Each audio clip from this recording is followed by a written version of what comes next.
And we have a smashing success. The first live video of 2020, the new year, the new decade. And the filter didn't switch on me at the last second. Welcome to Tailor Made for Third Grade. I am here to present one of my all-time favorite stories in the history of my third grade career. 7 Spools of Thread. I am not wearing my Tailor Made for Third Grade fake glasses. I am wearing my Tailor Made for Third Grade prescription glasses prescribed to me from Dr. Dollar Tree, because apparently my eyeballs have realized how old I really am. Whatever. So here we are with 7 Spools of Thread, a Kwanzaa story. The genre is fable. If you are answering the questions at home, hopefully you have this little sheet. If not, I have figured a way how to put this video on our Google Classroom, and you will be able to watch it at school and answer the questions. Kaya, Omiya, Omaya, Okaya is watching. Hello. 7 Spools of Thread by Angela Shelf Medeiros. In a small African village in the country of Ghana, there lived an old man and his 7 sons. What? How many sons did he have? Let me repeat that. Lived an old man and his 7 sons. 7 spools of thread. I wonder if there's a connection. Whoa. Sorry, I almost got struck by lightning there. Look out, Pippi Longstocking. She's doing a dance. This is why I can never get through a story. Paige is here watching. Man, I'm building an audience in 2020, folks. I love mac and cheese. Random facts. I better start again, sorry. In a small African village in the country of Ghana, there lived an old man and his 7 sons. After the death of his wife, the old man became both father and mother to the boys. The 7 brothers were handsome young men. Their skin was as smooth and dark as the finest mahogany wood. Their limbs were as straight and strong as warriors' spears. But they were a disappointment to their father. From morning until night, the family's small home was filled with the sound of the brothers quarreling. As soon as the sun brought forth a new day, the brothers began to argue. They argued all morning about how to tend the crops. They argued all afternoon about the weather. "It is hot," said the middle son. "No, a cool breeze is blowing," said the second son. They argued all evening about when to return home. "It will be dark soon," the youngest said. "Let's finish this row and begin anew tomorrow." "No, it's too early to stop," called the third son. "Can't you see the sun is setting?" shouted the sixth son. And so it would continue until the moon beamed down and the stars twinkled in the sky. I'm not going to show every illustration, but I really love the illustrations in 7 Spools of Thread as well. Newsflash. I thought I just broke my computer, folks. It was just a false alarm. It wasn't a false alarm. I don't know what's happening. Jinkies. Gotta be careful where you lay your textbooks, apparently, folks. At mealtime, the young men argued until the stew was cold and the foo-foo was hard. The hoo-hoo, the foo-foo. "You gave him more than you gave me," whined the third son. "I divided the food equally," said their father. "I will starve with only this small portion on my plate," complained the youngest. "If you don't want it, I'll eat it," said the oldest son. He grabbed a handful of meat from his brother's plate. "Stop being so greedy," said the youngest. And so it went on every night. It was often morning before the 7 brothers finished dinner. One sad day, the old man died and was buried. At sunrise the next morning, the village chief called the brothers before him. "Your father has left an inheritance," said the chief. The brothers whispered excitedly among themselves. "I know my father left me everything because I am the oldest son," said the oldest. "I know my father left me everything because I am the youngest son," said the youngest. "He left everything to me," said the middle son. "I know I was his favorite." "Eee," said the second son, "everything is mine." The brothers began shouting and shoving. Soon, all 7 were rolling around on the ground, hitting and kicking each other. "Stop that this instant," the chief shouted. The brothers stopped fighting. They shook the dust off their clothes and sat before the chief, eyeing each other suspiciously. Just got a confirmation Bartholomew Henry is watching. Hello, 5th grader.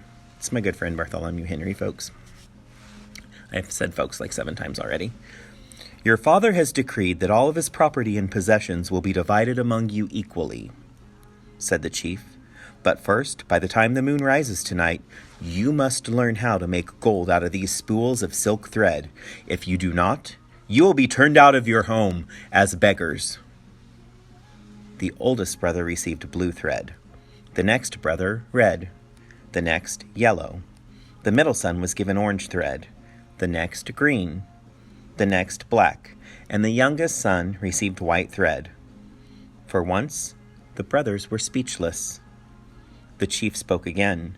From this moment forward, you must not argue among yourselves or raise your hands in anger towards one another. If you do, your father's property and all his possessions will be divided equally among the poorest of the villagers. Go quickly. You only have a little time. The brothers bowed to the chief and hurried away.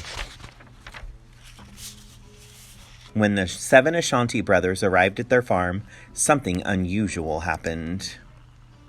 They sat side by side, from the oldest to the youngest, without saying anything unkind to each other.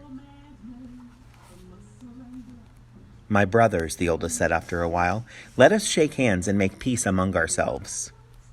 Let us never argue or fight again, said the youngest brother. The brothers placed their hands together and held each other tightly. For the first time in years, peace rested within the walls of their home.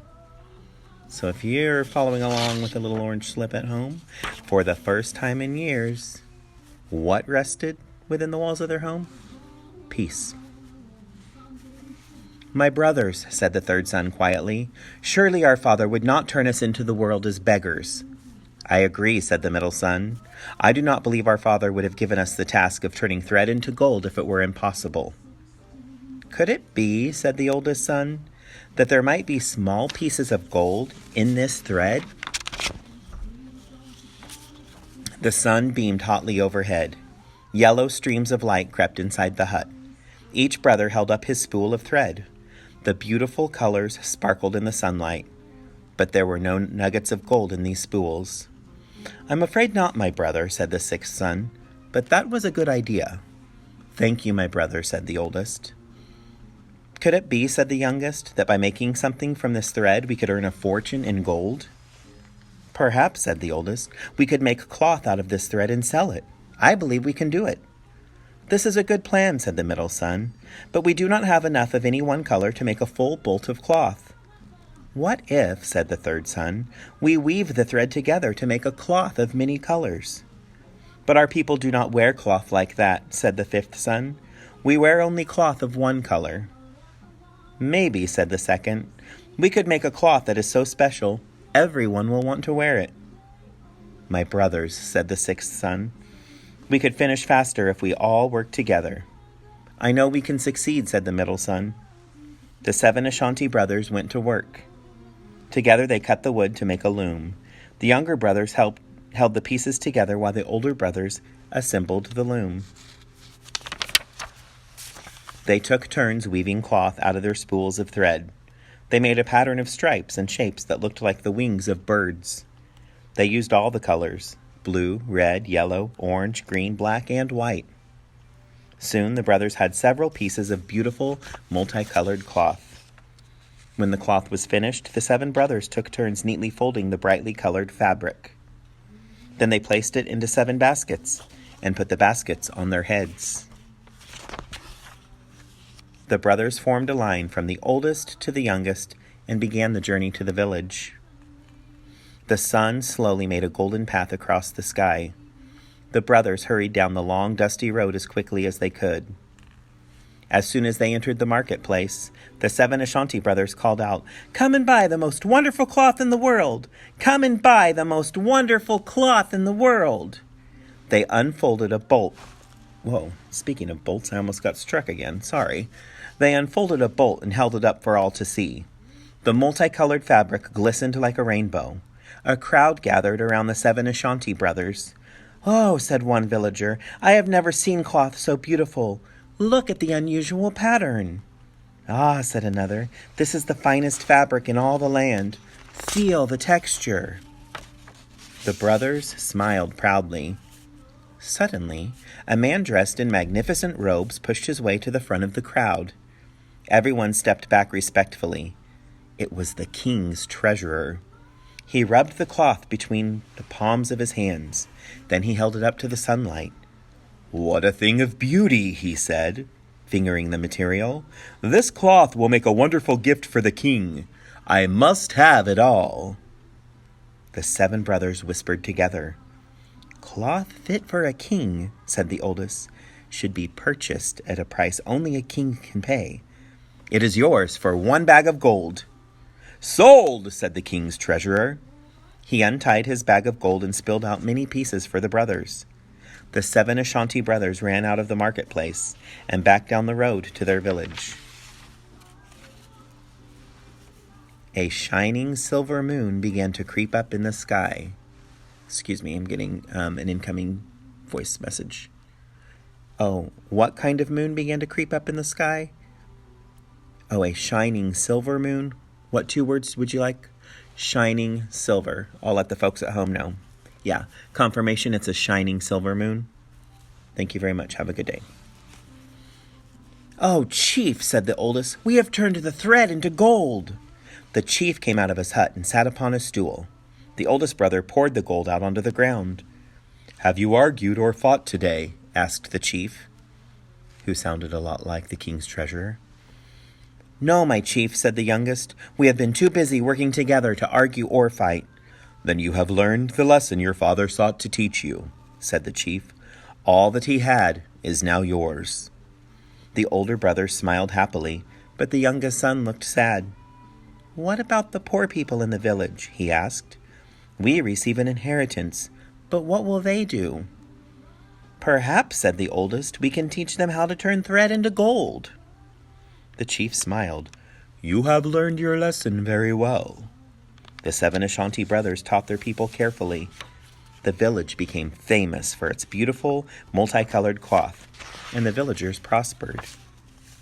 From that day until this, the 7 Ashanti brothers have worked together, farming the land, and they have worked peacefully in honor of their father. What is the African proverb at the end of the story? It's 6 words, so if you're writing this down, folks, right there. Sticks in a bundle are unbreakable. Sticks in a bundle are unbreakable. One more time for the kids in the back row at home. Sticks in a bundle are unbreakable.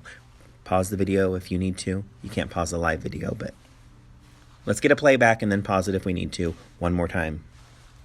Sticks in a bundle are unbreakable. Thank you for joining me for the first live video of 2020, 7 spools of thread. Ooh, it's lightning coming at me from everywhere. Thanks everyone for tuning in. Have a grand Tuesday, or Wednesday, or Thursday, or Friday. Whatever day you're watching this. Have a grand life. See you later, folks. I had to get one more folks in there.